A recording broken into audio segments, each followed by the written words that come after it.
Recuerdo que hace unos 7 u 8 años en clase, con una estudiante estadounidense, esta me hablaba de la gentrificación en Estados Unidos y para mí resultaba un concepto muy ajeno a mi realidad. Hoy en día he vivido de primera mano esa situación. Por ejemplo, desde donde grabo este episodio en Medellín, Colombia, tuvimos la experiencia en carne propia y los efectos del tema de hoy. Conozcamos más de la gentrificación en el continente americano. Comencemos. Empieza ahora Español con Todo, presentado por la psicóloga y profesora de español Ludey Flores.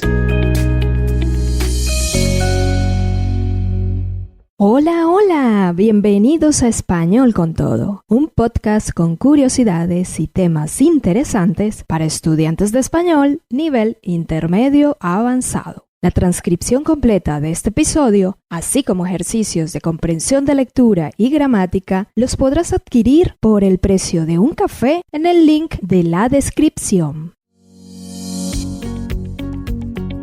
Para el diccionario de la Real Academia Española, algo que tiene muy en cuenta para incluir nuevas palabras en el mismo es la continuidad de la palabra en el uso de forma cotidiana. Y fue en diciembre del 2021 que la Real Academia Española presentó en Madrid la actualización anual del Diccionario de la Lengua, que estará listo en 2024. La adhesión de nuevas palabras se hizo a partir de diálogos con academias de la lengua de América Latina, y entre las 4.000 modificaciones de significado o relevancia para los usuarios, se incluyó la palabra gentrificación, incluida como el proceso de renovación de una zona urbana, generalmente popular o deteriorada, que implica el desplazamiento de su población original por parte de otra de un mayor poder adquisitivo. Hasta ahí va el concepto. Vamos ahora con la realidad latinoamericana. Causas. Hay algo que es bueno tener claro, y es que esta situación es multicausal. Es decir, no se puede asumir una postura simplista y decir simplemente son muchos los turistas en la región o Airbnb es la culpable, porque cada caso posee una realidad diferente. Cada país cuenta con una estructura geográfica distinta y al mismo tiempo un movimiento demográfico. Lo que sí puede suceder en todos los casos es la presencia de situaciones similares y con un impacto sorprendentemente parecido en la región donde se da la gentrificación.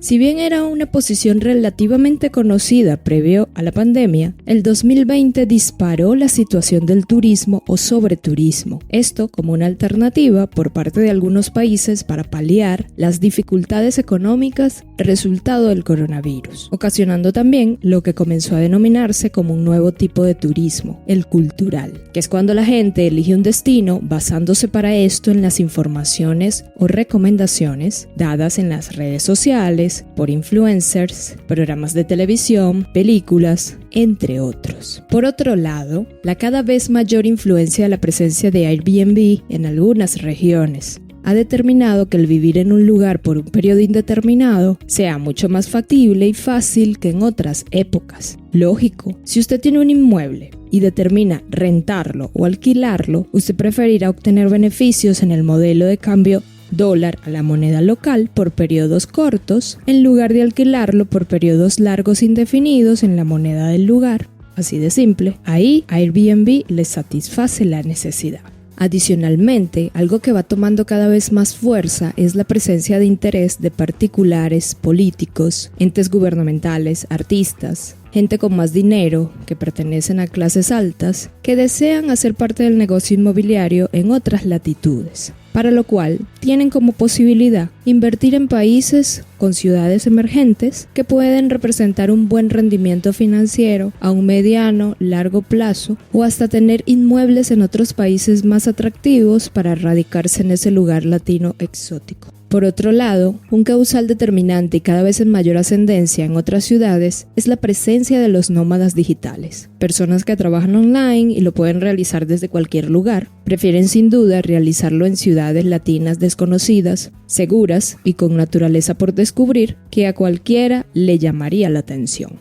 Cualquiera de estas causas influyen a través de negocios, construcciones o remodelaciones de antiguos edificios o casas en barrios ubicados en los márgenes de los centros de grandes ciudades y que, según explica Carla Escoffier, abogada especialista en derechos humanos y asuntos de vivienda, dice: llegan a estos lugares y empiezan a impactar las dinámicas de consumo, los precios de la renta, el costo de vida y otros factores. Generan una revalorización, entonces se empiezan a elevar los precios hasta que la población original empieza a ser desplazada simbólica y económicamente, lo que irremediablemente impacta con el aumento de las brechas sociales. Ahora bien, el impacto de la gentrificación es difícil de medir, pero ya es visible en diferentes contextos latinoamericanos. Expertos lo han identificado en barrios como Lastarria en Santiago de Chile, Chapinero, San Felipe, La Candelaria y La Perseverancia en Bogotá, así como en Medellín, Envigado y Guatapé, Colombia, Palermo en Buenos Aires, Argentina, Las Mercedes en Asunción, Paraguay, y otros barrios en Ciudad de México como La Roma, La Condesa, Mérida y alrededor del Parque Morelos en Guadalajara, México. Veamos ahora algunas de las ciudades con mayor impacto de esta situación y algunas recomendaciones finales. Caso San Juan de Puerto Rico, Puerto Rico. El año 2022, entre agosto y septiembre, apareció en YouTube un video musical de más de 22 minutos del puertorriqueño Bad Bunny. En él se pasaba de lo musical a un documental que denunciaba la situación que se vive actualmente en Puerto Rico y que probablemente no ha tenido mucha trascendencia a nivel de medios, ya que afecta a grandes artistas, políticos, personas influyentes en Estados Unidos. Sin embargo, al día de hoy, ese video documental cuenta con más de 14 millones de vistas. En el mismo, a través de la voz de la periodista Bianca Graulau, puertorriqueña, se va recorriendo y conociendo el proceso de gentrificación e injusticia que se viene viviendo en Puerto Rico. Denuncia situaciones amparadas bajo leyes estadounidenses. Recordemos que Puerto Rico figura como un territorio no incorporado de los Estados Unidos, un estado libre asociado con estatus de autogobierno, que les adjudica derechos pero también deberes. Habla de situaciones inusitadas, como por ejemplo edificios enteros que son desalojados para demoler o reformar y entregar completamente a personas extranjeras no puertorriqueñas, así como el desalojo del barrio Puerta de Tierra, que se encuentra a la entrada de la isleta de San Juan y al lado del viejo San Juan, una zona en la que en época de la colonia era donde vivían los esclavos y en donde el gobierno de Puerto Rico viene derribando condominios enteros públicos para venderlos al mejor postor. Casi siempre inversiones extranjeras que se han estimulado a través de la Ley 22, que forma parte de la Ley 60 de Estados Unidos y que los exime de pagos de impuestos por ganancias en acciones, criptomonedas y bienes raíces. ¿Qué tal? Es que hasta escuelas. Óigase bien, más de 600 escuelas el gobierno de turno en Puerto Rico ha cerrado en los últimos 10 años para posteriormente pasar a usar el terreno con fines inmobiliarios. Increíble cómo en pleno siglo XXI se le da prioridad al negocio por sobre la educación. En el caso de Puerto Rico, bajo el amparo de algunos de los mismos políticos boricuas. Venden el terreno, lo compran extranjeros que se benefician de todas las excepciones de impuestos, obtienen ganancias enormes y al pueblo boricua le quitan el territorio, pero le dan trabajitos de servicios. Negocio redondo.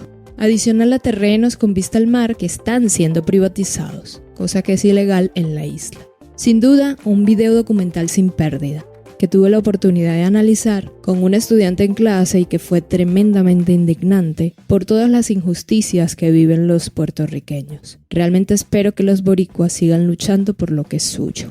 En la transcripción de este episodio y en el blog encuentras el enlace al video documental.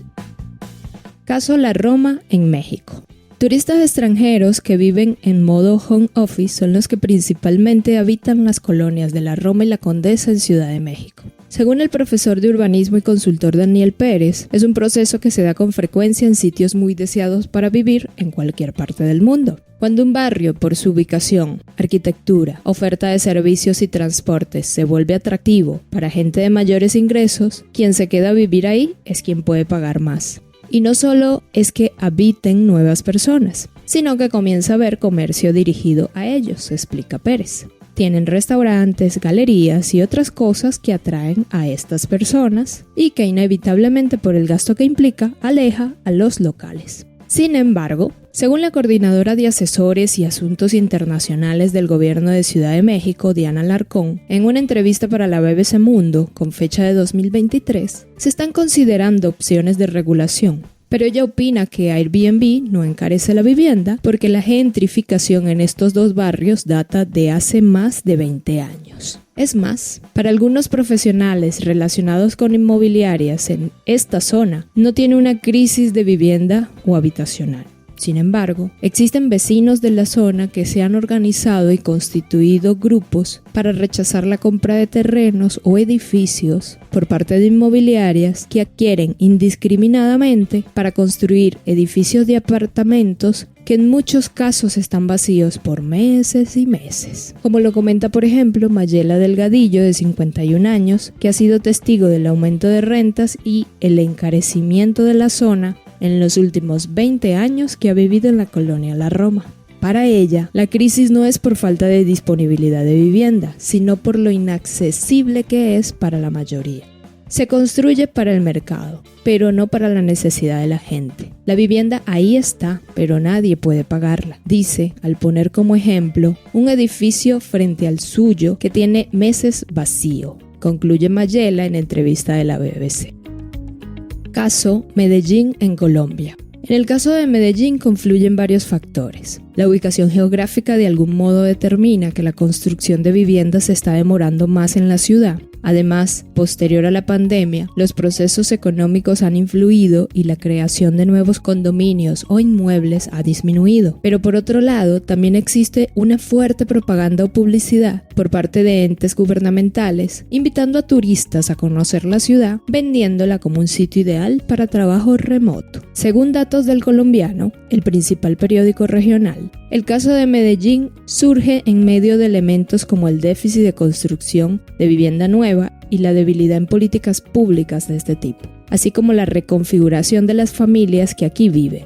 Aunque la población no ha crecido de forma considerable, las familias son cada vez más pequeñas. Es decir, hay mucha gente buscando casa, pero la disponibilidad es reducida. Claro, todo se mezcla.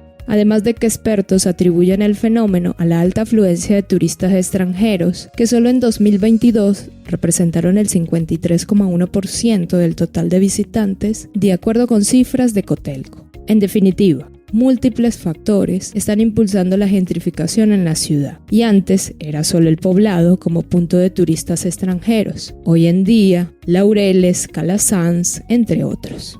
Martín Monzón, CEO de Finca Raíz, añadió: mientras los turistas extranjeros lleguen a los barrios céntricos y turísticos, la demanda se va a desplazar hacia los barrios periféricos.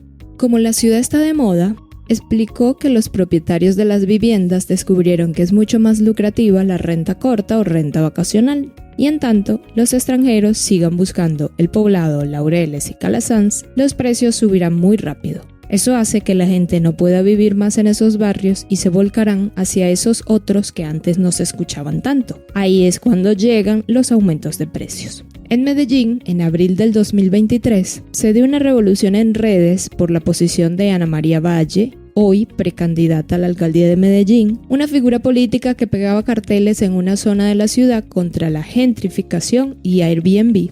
De hecho, si entra al Twitter de ella, encontrará fijado un tweet en donde habla del problema y expresa lo siguiente: los efectos del boom turístico y la revolución digital son evidentes. Airbnb se está tragando los precios del arrendamiento. El tejido social del centro, el poblado, Laureles y Belén está desapareciendo. No podemos competir con los salarios en dólares de los extranjeros que pasan por el país como nómadas digitales o que vienen a aprovechar su ventaja económica. E invita a desarrollar estrategias para tratar el asunto en la ciudad.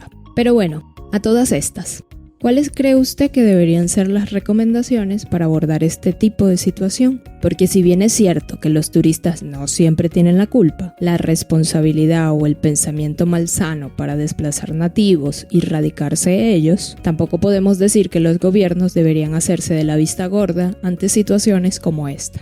Se me ocurre la idea de regulaciones o impuestos equivalentes en esas zonas, demarcadas previamente y conversadas con los habitantes de la zona. Lugares dedicados exclusivamente a turistas, pero con pagos que equivalgan a un beneficio real para la ciudad y que representen mejoras de las zonas para los nativos. Una política o reglamento real en donde los dueños de inmuebles tengan obligaciones también para con la ciudad, porque si bien es cierto que están proporcionando habitaciones o inmuebles para turistas, también eso debería traducirse en mejores o mayores beneficios para la ciudad en términos de impuestos. Un límite de residencia para turistas por zona probablemente podría favorecer el excesivo uso de inmuebles para turistas. El trabajo en conjunto con habitantes de la zona para integrar esas regiones más habitadas por turistas con la ciudad real y el vínculo impacte en mejoras. ¿Se te ocurre alguna recomendación que puede ser útil en esta situación? Cuéntanos en los comentarios. Escuchaste Español con Todo.